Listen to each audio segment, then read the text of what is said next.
Welcome back to Business Balls and Banter, and today we are joined by the lovely James Vogle.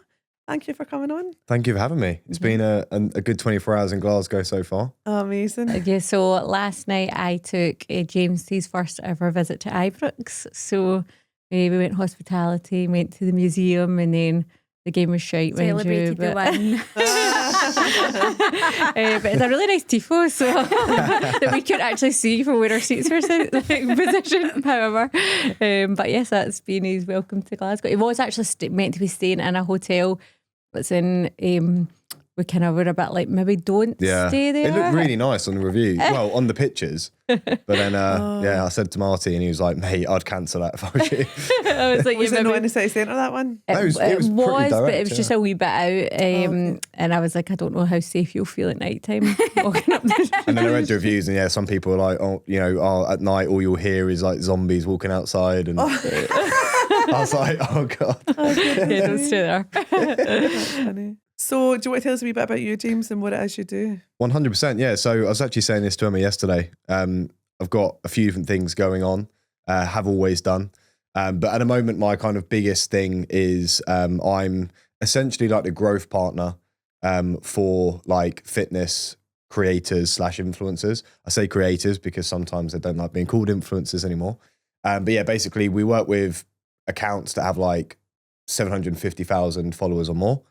And we basically help them monetize their audiences and their content, whether it's building them apps, whether it's building them products, selling digital or physical, and helping them with brand deals and stuff like that. So that's kind of like my agency side of things. And then I also essentially just like business consult for service-based businesses and kind of help them get more clients, improve their systems, and yeah, so two arms of the business, really. Amazing. That sounds exciting. So that's actually how I got to meet James. So we've got a mutual friend, Aaron, and I was saying how I was wanting to scale the business. I was new to business. I'd obviously done brokering, but I never ran my own business or anything.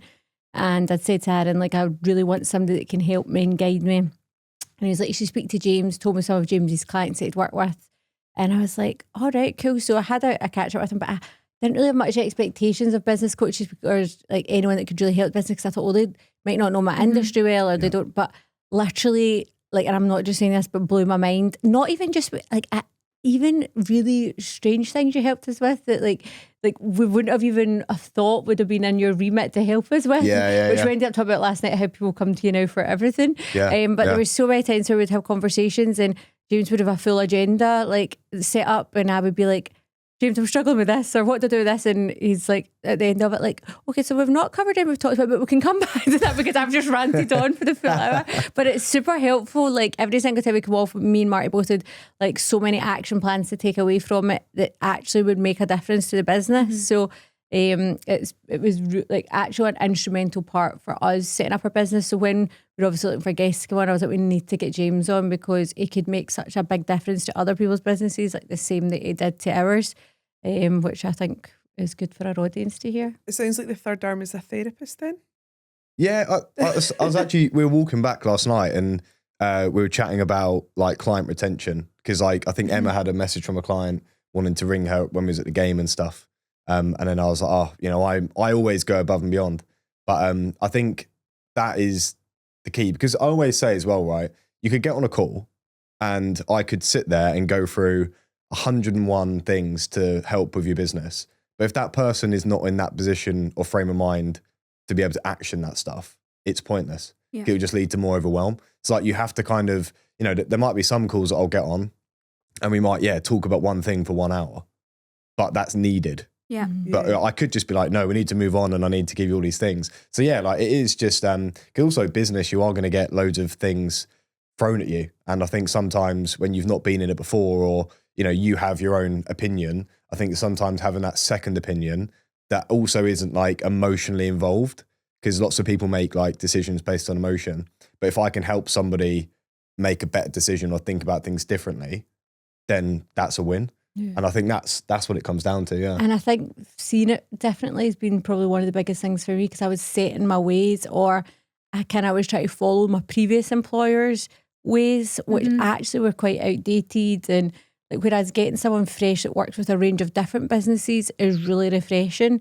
So James, you want to just give the audience a wee bit of a background of how you get into this? Like, because it all started within the fitness industry, is that Yeah. right? So, I mean, to be fair, like it goes back like when I was really, really young, to be fair. Like I've always, I know it's going to sound crazy, but I've always wanted to like try and make money or sell things. So like even, you know, going back to the days of like, remember my auntie used to look after me and I would go to the shop and get like things to make Christmas cards and then try and sell them to family members. Like, and I was like 10 or 11 or whatever. And it's like, I've always tried to like just make money. And then my big breakthrough was in the fitness industry. And then had a bit of a gap in between there where I got pulled in. I say I got pulled in. There was a big entrepreneur in my town. I'm from like a little seaside town.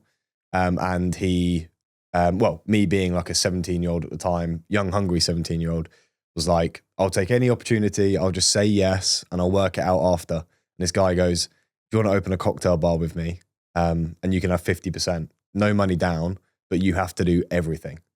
I was like, yeah, go on then. So like, yeah, I was still at sixth form at the time, told my mum and dad, guys, I'm opening a cocktail bar. They were like, we're not even old enough to drink. But I was 17 and a half. So I said, by the time we're open, I'll be able to drink. So yeah, did a cocktail bar for like a year, which is good because it taught me so many things like, you know, brick and mortar business, alcohol license, profit margins of cocktails, hiring staff, getting security, you know, like all these different things. And then I went back into the fitness industry from there. And kind of from there, because ultimately, if you take away the fitness industry, it is just a service-based industry. Mm-hmm. So I got quite good at helping people in service-based industries with just getting, you know, more clients, more structure. And then that's when, Josh Thomas reached out and he was like, are you sure you can help me? Because I'm an accountant. I was like, mate, I guarantee you I can help you. And then obviously, yeah, the rest is history for him. Smashed it. And yeah, then obviously other businesses came like Aaron, the mortgage, you know, guy, best mortgage guy in the world. Little plug. And yeah, like even for him, like, you know, I showed him things that, even little things like he never used to charge upfront fees. I said to him, why aren't you doing that? He was like, I can't do that. I was like, yeah, you can. Now he does. And he's like, made the most money ever in his life. Yeah. Well, that's actually how, because Josh Thomas as well, so he's an accountant and me and James both have done a wee bit with Josh. But his profile has exploded. Like, I'm sure he was on holiday like last week with like Richard Branson. Yeah, he went to Necker Island, yeah. Same thing for him, like got on a call and I just said to him like, because he was kind of like working in an accountancy firm, traditional, you know, still writing all your stuff down. And he was like, he realised that he was on, I think like 25 grand a year and he was looking after about 300 grand's worth of clients a year. He was just like, why am I doing this? But then he didn't really know how to take it that way. And I just said, unfortunately, I think I said this to you as well, didn't I? I was like, there are some industries that are just so boring, right? Accountancy, it's like, how boring is that? I was like, if you're going to try and grow on social media, you need to basically, sort of display accountancy in a fun way. And then also like your service, you need to basically beat people on service. So I said to him, traditionally accountants are known for like really slow email replies. Like, you know, they don't really do your accounts until like it literally comes round to it. So you don't really have any overview on your numbers. So I said, why don't you try and match the speed of entrepreneurs nowadays that want to know stuff fast, you know, have all these questions, produce a service that does that. So like give people WhatsApp and stuff like that. And then as soon as he basically did this reel, always remember, here's how my service compares to other accountants. That reel alone like got him so many clients because they were like, oh, this relates, you know, like I hate waiting for like 3-week replies from my accountant. This guy gets back to me within 3 hours. So it's like trying to be disruptive, basically. And he actually in his Instagram was basically, you know, slagging off the industry, being like, it's so boring, it's like this. But it's because you needed to hit the ground running and make his mark. And he did. And then he just went like that. Well, me and Vicky were actually talking about that earlier because Vicky started doing like a kind of trend with our videos. And it's like, I would say sometimes she comes across maybe a wee bit controversial with them, but it's really working. Yeah. Like, and she's getting a lot of attraction from it, and a lot of other people now doing kind of similar things. But she's really, really good at it. And I'm like, oh, but then with that, do you not get like backlash? Because I worry about, oh, what if people say this about me or whatever? But you do get a bit of that, don't you? But I would say it's a good like 90-10. 90 good, 10 being like, delete that right now. Yeah. Like, it's so bad, these comments. But then again, it's the way that I look at it is, if you are doing something different, people are like, what is she doing? Like, so it's a bit like our humour, our Scottish banter. Yeah. So instead, like, I'll like criticise, like, I don't know, that you could have this gorgeous kitchen, but I'm like, you're going to set your air fryer in there. You're not going to touch this. Like, that's exactly how this is going to be. Yeah. One of them, she was sitting in a bath, and it was really funny because it's like this really nice bathroom, and she's just sitting in it, the bath. like deadpan face, like, this is where you could sing your heart out. Like, but like, and I took this off like another agent in this house, and to be fair, I haven't sold it yet. But the views on it were like, I don't know, like 200,000 collectively. Wow. For something that I would hope to get 10,000 on. So, and then when the Rangers manager vacancy was up, Oh, I was that's like, right. if there's any new managers here, like, this house is great for you. But just changing it up. And sometimes it is going against the grain, because some of it I'm like, I don't want to lose clients. Yeah. But actually I'm gaining more clients from doing it a bit differently. And you have to think like that, because there's always going to be people that don't like what you're doing. Like, you know, even if you post what you think is, you know, going to be fine for everybody, there's still going to be people that don't like it, or, you know, give you stick. But it's like, it's seeing impressions. Like, even now, Instagram is mainly, you know, your biggest engagement metric really, and the thing you should focus on is views. Because realistically, I think people get so focused on metrics, but reality is a view is somebody watching you. Like, that's insane. Like, if you can get 200,000 people watching you, that's mega. Yeah. That's so true. Like, Like, Actually, I suppose people get poor hung up on the likes, but actually the likes are not really the big thing. If people have seen you, they might not like it, but they've seen you and they know what your point is. Yeah, and it's about, you know, I say this to a lot of people, it's all about social media nowadays is like renting space in people's heads. Yeah. That's all it is. And if you can do, you know, for example, you're in the bar for like the Rangers thing, you're going to be at the forefront of people's heads. Yeah. Or every single time. Without knowing it, you'll get more referrals, you'll get more inbound. Yeah. Because they'll be out and they'll go, oh, did you see that video? And then it's like, and then next thing you know, someone might have watched you because you were funny, but then they've got a friend who needs a house. And then there you are. Yeah. Because I was even thinking of that with our like even followers on like our Instagram. Like, so since we launched the podcast, our followers have went up, like my followers personally from my personal Instagram. Then I look at it and then like I've lost like a lot as well. But I'm like, oh, they must not like that maybe something that I'm doing that's different from probably just sharing stuff about my family. So it's probably more people that I've known my full life are like, oh, there's her ranting about like our podcast or how business is doing. Like, they just want to see me saying that I'm like hanging around my aunt and uncle, like watch our New Year's parties or something. Do you know what I mean? So I've probably actually lost people that aren't really going to bring me business anyway. It's just probably people that I maybe went to school with that can't be bothered seeing. Which is a good thing. Yeah. Because like, I say this to a lot of people, like the way that the algorithm works is like when you post, imagine like a bubble, you go out to like 500 people. And then if you get good enough engagement and watch time within that first kind of few minutes of that 500 people, you almost go into like the next pillar, and that might be 1,000 people. So if you've got people that don't like your content, aren't your ideal customer, X, Y, Z, they're not going to like your content or engage with your content. So you're never going to be able to like break past that view. That's a good way of putting that. Yeah, that's true. like, so that you, because even though we all sort of do social media, there's an understanding of it. Like You're really good with it though. But to a certain extent, I don't understand, and I think sometimes it's good not to understand everything. Yeah. But for instance, I was deep diving in your Instagram last night, and I was like, James, you've got another client anyway, so like I will absolutely be speaking, because I was like reading through it and I was like, oh, so interesting. He's absolutely right. I was like, I can't wait to speak to him this I swear, morning. we and Marty actually used to always be like, he comes on and I'm like, for being, how old are you? 27. 27. My. And I'm like, Everyone for says 27, how does he know so much? Like, but honestly, we used to come off and I'm like, but it's as if he just knows. Like, he would know what I was about to say before I said it. I'm like, this is strange. I actually remember one of the meetings you guys had, and I was there as well.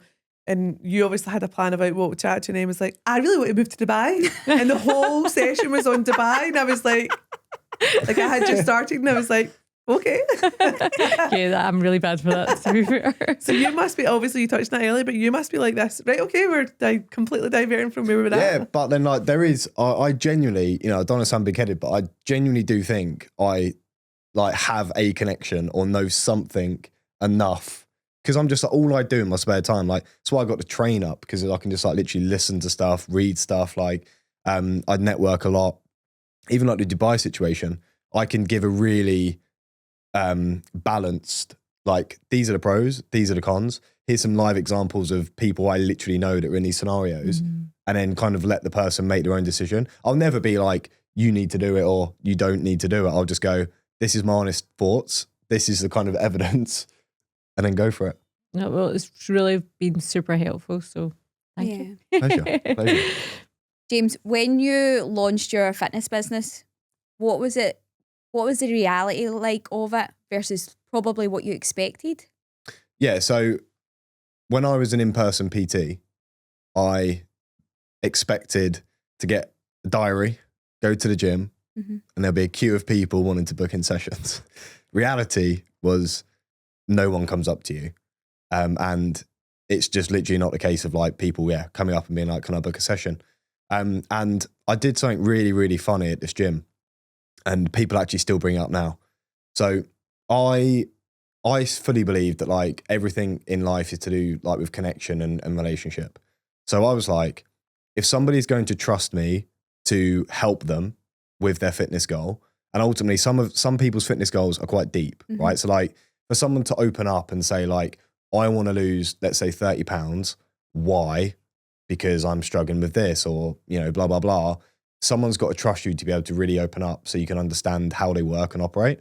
So I basically was like, this gym also that I was in was like a miserable gym. It was like all the PTs, were just kind of like standing there expecting people to go to them, weren't really friendly, not like in a rude way, but like they, customers would say like, I didn't feel like I could approach them. So, and this gym had probably 2,500 people go to it a day. So I was like, this could be mega. So to get to the gym, you had to go up these stairs, big double doors. I got a chair and a little table, and legit put it in front of the double doors. And every single person that came through the doors, I said, hello. People were like, oh my God, a personal trainer's talking to me. I was like, yeah. And then I was chatting to them, and then I'd go and like chat to them more. And over 3 or 4 times, they'd then start coming up to me. And the next thing you know, I was like fully booked, because I just actually had a human interaction and people felt comfortable. So yeah, I think to make that more concise, I think people think it's easy because you just launch your business and you think customers are going to come to you, but it's a lot harder than people think. I think another thing that I probably expected was I thought I would help everyone. So I thought I'd help, Sally that wants to do CrossFit. I thought I'd help Mike that wants to lose weight, and Jack that wants to build muscle. And I kind of got a bit lost because I was like, how do I market myself? Because I could market myself as a personal trainer, but then I'm just another personal trainer. Yeah. So I just kind of took the gamble and went, what do I enjoy? And at the time I enjoyed kind of helping kind of younger guys build muscle, right? Because that was also who I was at the time. So I had that relatability. And then when I pivoted that, I had the best amount of growth ever. And then I went online, and that was a whole new ball game, because obviously you are trying to convince people that don't know who you are to basically trust you with their body. And what was the toughest part of all of it? Because obviously you've gone from in person to then being online. Like what was the parts that you struggled with, like growing your business? I think the hardest thing for me was the fact that I've gone from a gym with like basically full of warm leads, really, because like they're already in the gym, and they know you, and people have this thing of like, they prefer it if they can see you and stuff. And this was when really online coaching was just starting as well. So people didn't really realize what it was, because really personal training came along because it's like accountability and motivation. So people at the start were like, well, how can you keep me accountable and motivated online if you're not there? So I think for me, it was understanding I need to post the content. I need to do stuff that is going to, how can I work with somebody? I mean, even in Scotland, right? How could I live in England and get clients in Scotland? Yeah. Because if I was in a gym, that would never happen. So it also really opened my mind up thinking, this is true growth. Mm-hmm. So I was chatting to Emma last night, like a lot of our stuff now for the agency is the US. Because even like, it's blown my mind, like how big the US is, how much opportunity there is in the US. And it's like, if you've done well in the UK, the US is like the biggest pool ever. And like so many people don't even tap it. And that's like crazy. Yeah. Well, that actually, one of the things we were talking about last night, which I think is really quite a good question to ask, is how do you manage, because you have got some of the biggest influencers or creators in the world. First of all, how do you get them? And secondly, how do you manage that? So getting them is interesting. Mm-hmm. Obviously right now it's just referral, to be honest, because like it's quite a niche thing. Like, because also creators and influencers, they don't actually spend much time on social media. It's going to sound crazy, but a lot of them actually hate it. Like they just post and just crack on with it, or they have like social media managers because they just find it toxic. Like they hate the comments. Like some of the comments are savage, like actually savage. And people need to realize that everyone's human and it is still going to affect people at the top. So now it's a lot of referral, but when I initially got them, I reverse engineered how an influencer would potentially be open to a chat. So I realized that obviously you can't DM one because they get thousands of DMs a day. And how are you going to stand out? 2, they do answer emails, but then lots of people. So over time, people have taught you to like almost try and trick people into opening your email. So for example, you might go a subject line like quick question or like, oh my God, did you see this? And like, then you basically pitch them. But then people start to get pissed off because they're just like, just get to the point. So I said to one of our big clients, how would you first of all, how would you filter your inbox? And I like, to be honest, I get so much every single day. I prefer to just open emails that are direct, that literally like work with me or like, I want to work with you. So we literally just did a subject line being like, want to work like with us, ? And then we literally just said, hi, love what you do. This is what we do. This is who we've helped. So we name drop our big creators and then we just go, do you want to chat? No, strings attached. And I also make little jokes like, don't worry, I'm not going to try and hard close you. Like, even if you just get on the call, you get some value, I'm happy. And that's another thing that people said, like the way that I frame a call makes them want to get on the call. Yeah. Because I literally say to them, I'm not interested in selling you. I just want to, I've noticed a few things that I think you could change. And even if you get on the call, you take them, and you crack on and you do really well, happy days, because I just want to give value. So it's going down the value approach. And yeah, being direct. And you allowed to tell us who are your biggest clients? Yeah, so we've got a guy called Andre Rush, a chef in America. Right. So he's got like, I think 3.3 million now across on Instagram. On all platforms, he's got, I think 42 million. Wow. YouTube. He's got like 10 million on YouTube or something crazy. So he does like TV shows with Gordon Ramsay. He's on like, quite big in Japan now. So he's on loads of Netflix shows. He's huge as well. Pretty cool. And then we've got Gabby Allen. So she won Love Island in January. Yeah. So I've worked with Gabby for about 2.5 years now. We've got Alana Molstein. She's like the biggest nutritionist in America. Got like 4 books, like super, super good. And yeah, we've got a fair few more sort of coming. Tiff and Dan, they've got YouTube. They've got like 1.3 million on YouTube. We've got pretty controversial. We've got Jason Love as well, who is he's like basically like probably the most successful porn star in America. Well, actually, no, I'll say in the world. Kelly snickered and I was like, who's that? Did you know who he was? No. Me and yours said like that. Who's he? I actually asked her. I was like, who's Jason Love? Kelly's like, Oh, got his video saved. Yeah, so yeah, we work with him, which is interesting.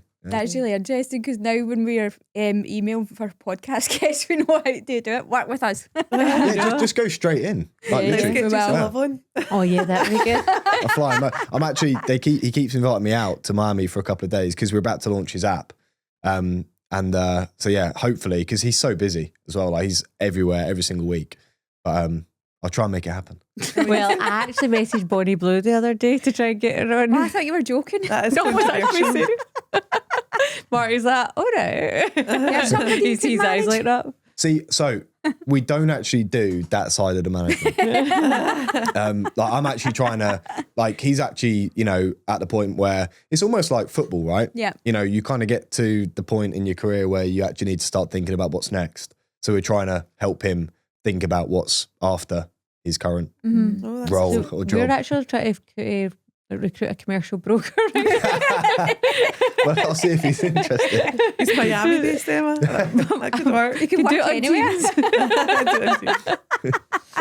Oh, God. Team. James, what's the one thing that you would say business owners and creators and stuff like maybe get wrong in business? Ooh, what did I get wrong? I think sometimes they complicate things and actually simple. I say this a lot of times, simple scales. Like I think sometimes something doesn't work and then they think I need to add loads of different things. So like a big thing that I see is like loads of people, especially in service-based industries, just have like a menu of services and they expect somebody to kind of go onto a website and just go like, well, what do I want? Mhm. What do I need? And like even little things like lead capture, so like submitting your information versus being able to sign up to something direct. Nowadays, the conversion of people literally just like going onto a website and just buying a service is so low because like, unfortunately, as business is getting bigger as well, there's lots of like crap out there. So people are more skeptical. Obviously, we've got to think about the economy as well. People are a bit harder with their money. So people prefer to like have a conversation. So I think, what people get wrong is they kind of go, well, I've got a business, I've got a service, I've got customers. This is what I do. Sign up.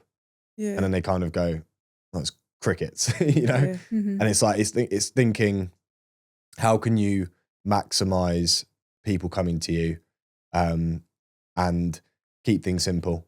Because if something's not working, it probably isn't you need to add more.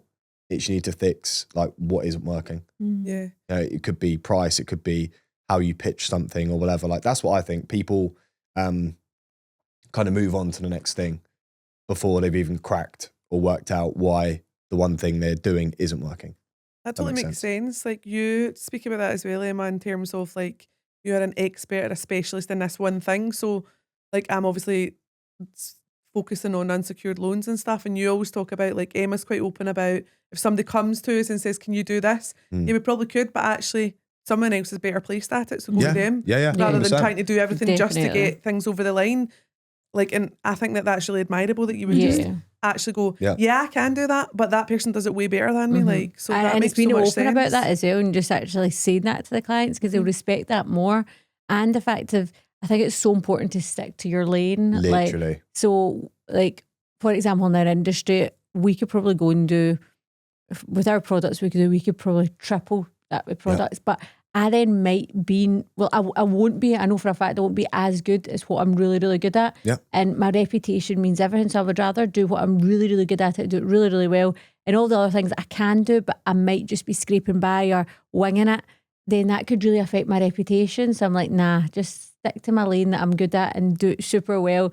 And then say to the clients, I could do that for you, but you know what? I'm not the best person placed, but that person is. So I'll introduce you happily to them. I do It's so think that's worth it. important. Yeah. Yeah. What? See, in your line of work, would you do that if someone says, "Can you sell my house?" Like in our broth, would you be like, "I can, Yeah, but I do. I don't really know the area So that well." Would you? Be I do upfront that, about and I only do it for clients that like, because I've got houses that are everywhere, like Edinburgh, everything. But it's only for clients that have been with me for years, and I say to them, listen, I'll do this, but you have to facilitate viewings and you have to do this because they like my marketing, but they don't want to go into like other areas where different estate agents are they don't trust, I suppose. Mm-hmm. But it sometimes not. It isn't always the case where it is the best result. Or if it's somebody that's like, I can get a higher value, I'm like, by the way, I want you to get that. I want you to get that value, and I really hope that it happens. But guess what? See if it doesn't, phone me Mm-hmm. Yeah. because I'll still be here. Yeah. And it just keeps that, because sometimes when it is, when you're listening to somebody and they're like, oh, I want like 25% over, I'm like, on somebody else. See, because I'm such a foodie, like, and I just love my food and stuff. What you were saying made me think about restaurants, and see when you've got, I know this is totally off topic for me, No, right, go but, on. like, but see when you were talking about that, I'm like, see when you go into a restaurant and they've got 40 choices. I was thinking that's Oh, yeah. what I you am saying like that. so overwhelmed by it. Yeah. Yeah. And sometimes when you go into a restaurant and there's 5 options, you're like, is that all there is? But actually that works so well for me, Uh-huh. because I'm like, We yeah, said I'll that just do last this night. I one. actually didn't remember. We were out for dinner last night, and I said, like, why is there so many options? It just confuses me. Yeah. And it's all in an app, so it's all you're doing is scrolling. Then I forgot the stuff that's at the Yeah. top. Whereas if you've got like 5 options of 5 mains and that's Yeah. it, you're like, they're going to be made very well, each one of them, because that's what they're focusing Yeah. on. Like, Yeah, so, literally. Yeah. It's the same with, like, look at 6 by Nico. Yeah. So they do their, and they're always like, it's an experience, but that experience is like set menu, isn't it? Yeah. Mhm. So true. Never been, but I always see it on Instagram. I've never been either. I'm like, We should try that. We should try that day out. You can come, James. 100%. So thinking about what's next for you then, what would you say if you were to look at the next 5 years? How does that look for James Vogle? Wow, how's it look for James Vogle? There is 2 things. I was saying this to you last night. There's 2 things that there's 2 big projects that are happening right now. I can't say exactly what they are, but they're probably going to be the biggest vehicles like that I've ever gone into. And one of them is probably like a 2-year exit goal of like, we're just going to pump it hard and then exit. Mm-hmm. And then the other one is more of a fun project, but like I know it will do well because the people involved within it. So I think keep doing what I'm doing because I just love what I do. Add these 2 projects on. And then again, we were chatting about this last night. I don't ever really think about what actually is next because I just love everything I do every single day. So if I always say, if I could just continue to do what I do all the time up until whenever, then I'd love it. Like even if I sold a company, I know that I'd literally get to the next day and just be like, what's next? Yeah. Yeah. Or like, how can I make myself busy again?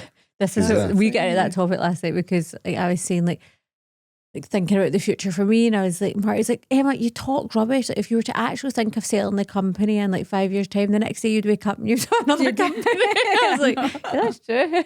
But I must just be like a certain person that is like that, isn't it? If you've got it in you, like you must deal with people all the time that are proper entrepreneurs that.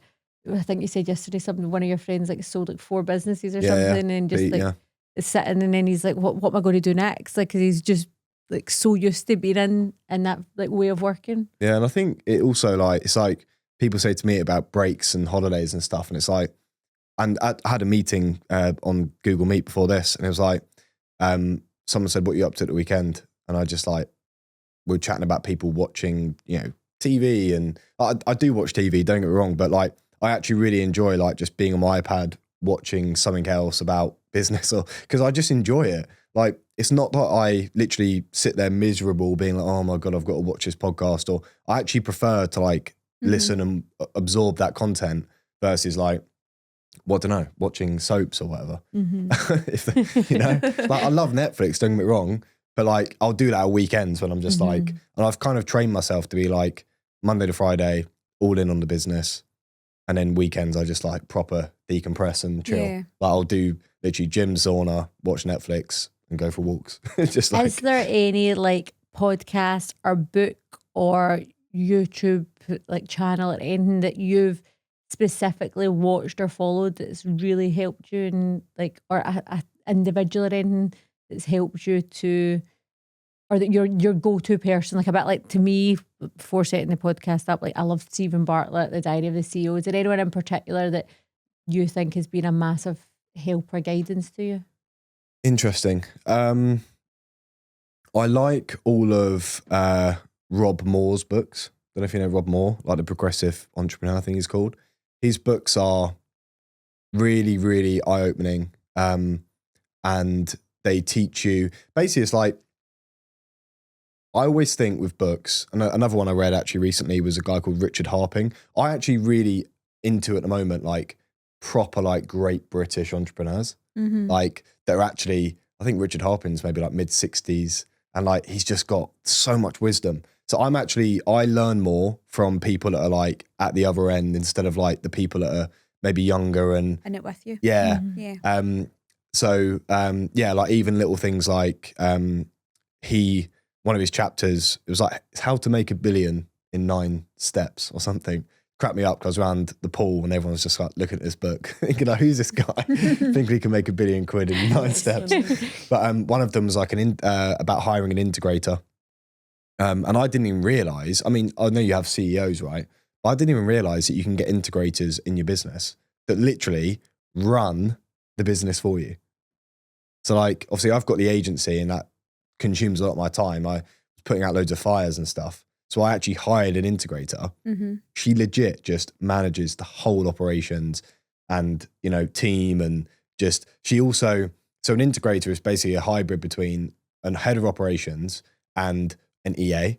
So like she will have calls every single day, and you're probably like this as well. And all of us are, we have all these ideas and then we're like, a million ideas, but having that soundboard to kind of go, that's a great idea, I'm going to go and implement it, or that's such a stupid idea.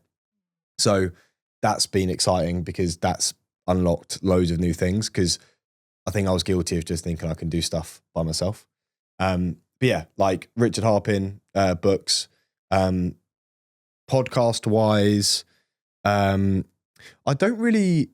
actually prefer like educational YouTube for like learning like kind of stuff. I like podcasts when I'm driving, but so yeah, Stephen Bartlett one's good. Mike Thurston, the first things first is good. He's got some good guests, and I also, there's a few people that I like listening to, and then I'll always search them and just see who they have gone on with, because I find some gems like that way.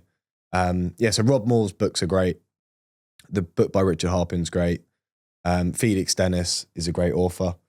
And yeah, and then ultimately, you know, as many books and podcasts you can read, but then you've got to action it. Yeah. On that note, who would be your dream collaboration then? Like if those are the inspirational people sort of thing, who's your dream collaboration to work with? What, in terms of if I helped them or if they helped me with my business? Oh, both. Both. Both, you need to answer now. Cool. No pressure.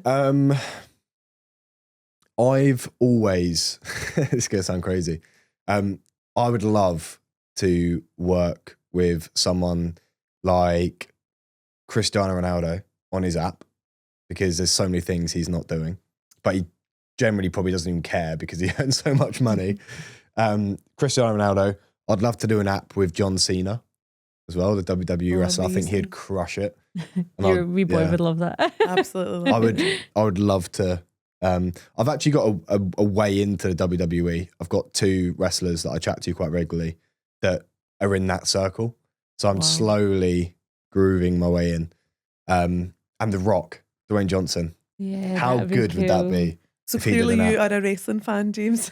I mean, yeah. Just because as well, like realistically, they impacted so many people's lives. Like wrestling, like is nuts. And like even like The Rock, like if you think about how many people know The Rock, that's what I'm thinking about. I'm thinking about, because for me, as much as we could launch something, I'm thinking about how many people could this actually impact. So I just think, yeah, the Rock's awareness, or Dwayne Johnson's awareness, is mental. And I feel like you'd probably break the App Store, to be honest, or something crazy. I feel like he's like, so obviously like everybody grew up with like WWE and everything else, right? But he was The Rock, and you know, it's the eyebrow, isn't it? It was the eyebrow for him. Like, raised up. and raised the eyebrow.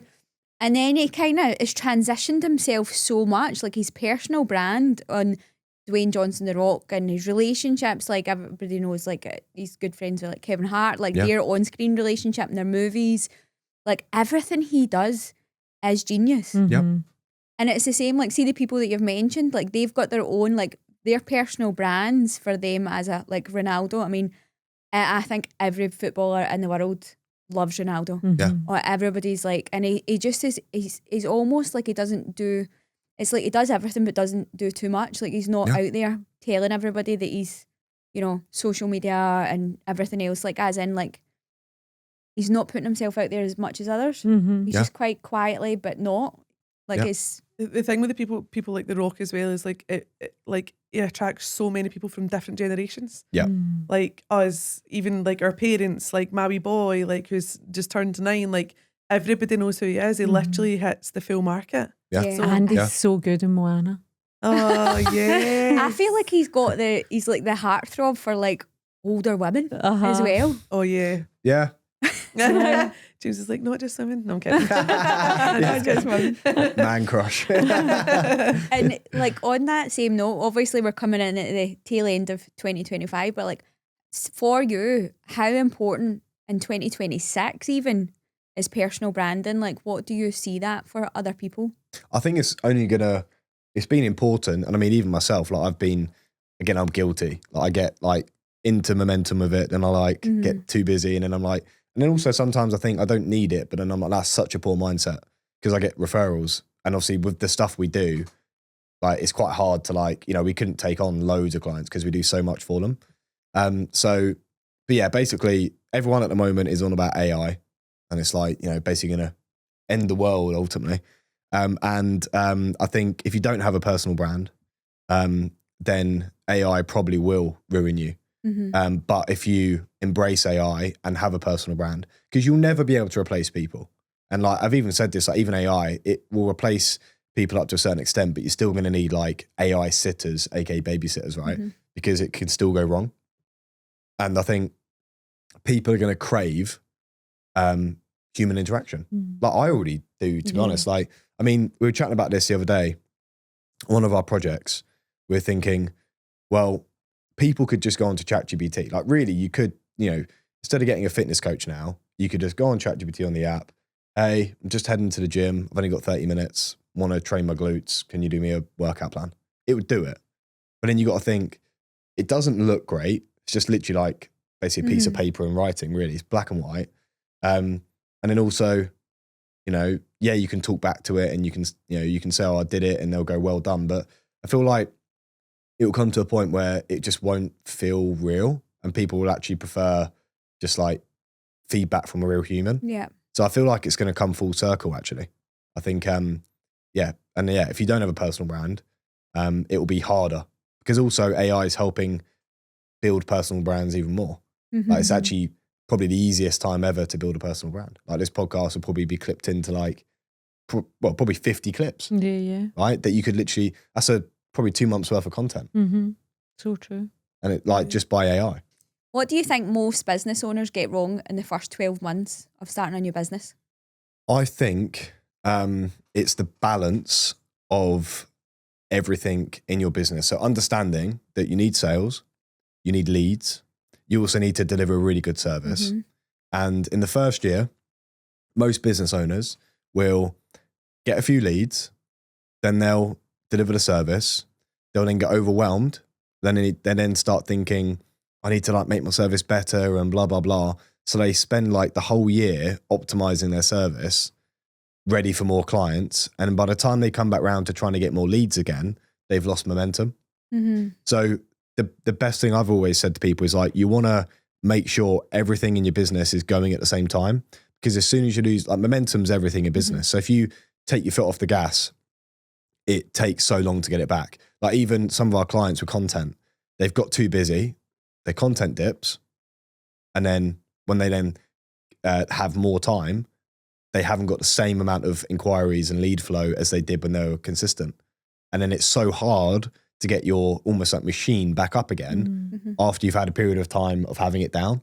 So like you've got to really balance and go, right, I just need to go all in on everything. Remember chatting to this guy and he had like a really, really big successful company. And he had a service issue. Like basically they had too many clients. And his wage bill was, so he needed to basically reallocate his budget from sales into his fulfillment. And he did that. And then basically after he got all his service, like the best ever, he was like, well, where's all the new clients that we've just spent all this money and built this team for? And somebody said, even in that moment, you should have maybe allocated half the budget and then just got a load of like interns and just filled your sales floor up, and you should have gone harder on sales instead of, you know, just kind of parking the bus and going all on service. That's so actually, the stage that know. we're at now, that's so relevant for us because I'm so focused on recruitment, bring more people in, that I would say that I'm maybe taking my foot off the gas a bit on the other side. But then you don't want to then, oh yeah, I've got 2 new members of staff here, but I actually don't now have the leads because I've taken my foot off the gas Literally, from that side of things. which does I've seen it happen so many times. That's You spend so all this true. time, waiting to hire, and then you're like, crap, I've got to get this like, you know, 80k salary like filled up, basically. By the commercial broker trainees, not 80 grand. Just in case. But I was actually just sitting thinking there. So at the start, you'd actually said something about like 750,000 followers. Yeah. What if somebody was like watching this now and they were like really intrigued by what you were saying and they wanted to reach out to you? Do you have like a minimum? Like for me, obviously, I don't know if you just done a favour because of Aaron, but you took me on with not much following, and like see if there was people watching this that didn't have that big following but were really wanting your service side of it, would you still be able to provide that? Yeah, to them? because to be honest, like you don't actually need a big following. Like we like just with what we do for the agency and obviously how we kind of have that model, we need the big following. Like if we're about to launch like a supplement brand, we need to have millions of people. Because you know, you're then going to be able to sell thousands of supplements versus if you've got 1,000 followers, you're going to sell 100 tubs.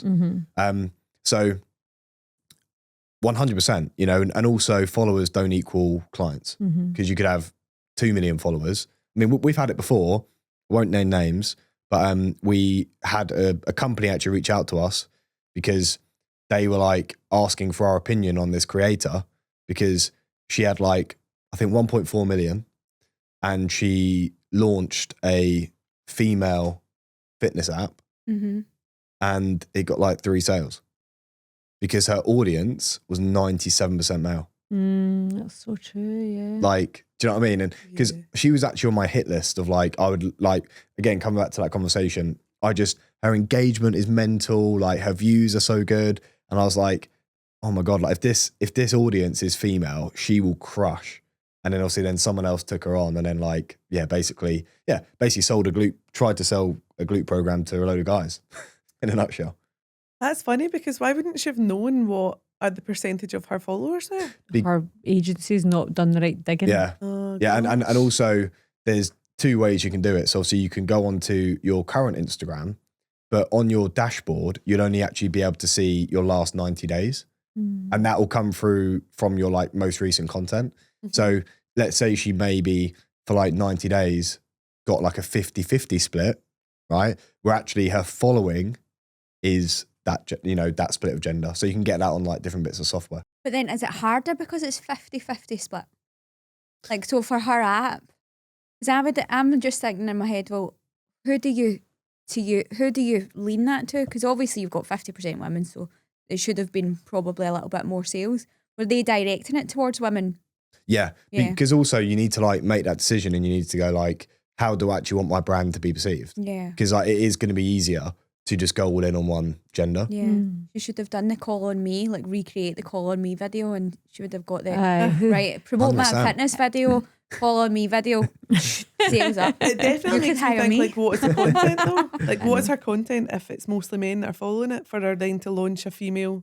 Yeah, but I think it's just who would follow. Like even at one point when I was like before doing brokering, when if I looked at mine, it was definitely mainly males that were following.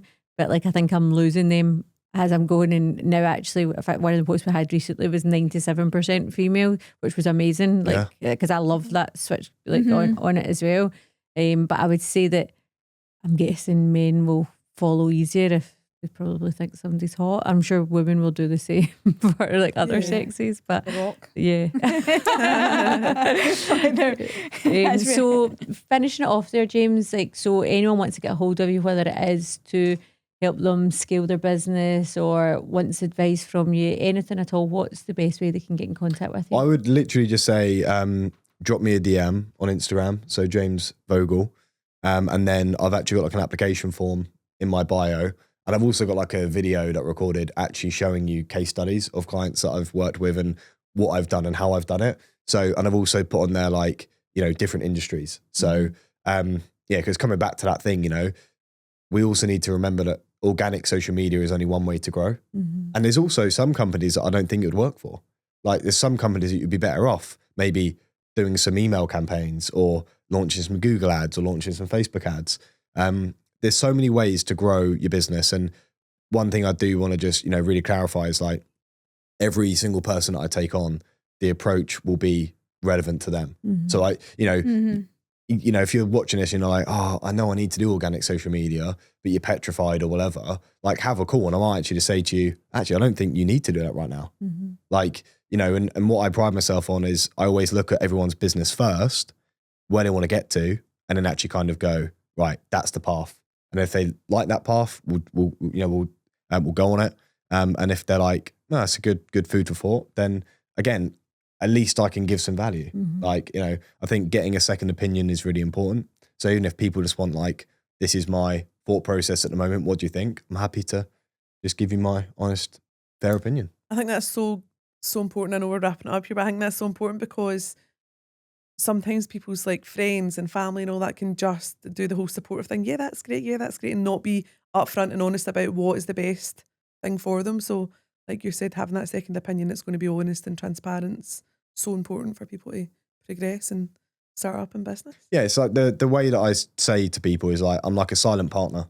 I have no equity in your business, but like you can literally, you know, message me about anything and I'll always give you that honest, almost like advisory, you know, level help. And if I can help you make a better decision every single day, then happy days. That's why I do WhatsApp. You know, I mean, my WhatsApp is mental all the time, but if I can help you make a decision better at the moment in time, then that's going to help you become a better entrepreneur and business owner. Amazing. Well, thank you so much for so travelling much. up to be with us today and for being on the podcast. It was great having you. Much appreciated. Thank So you. interesting. Thank Cheers. you so much. Very inspirational. So yeah. Thank you.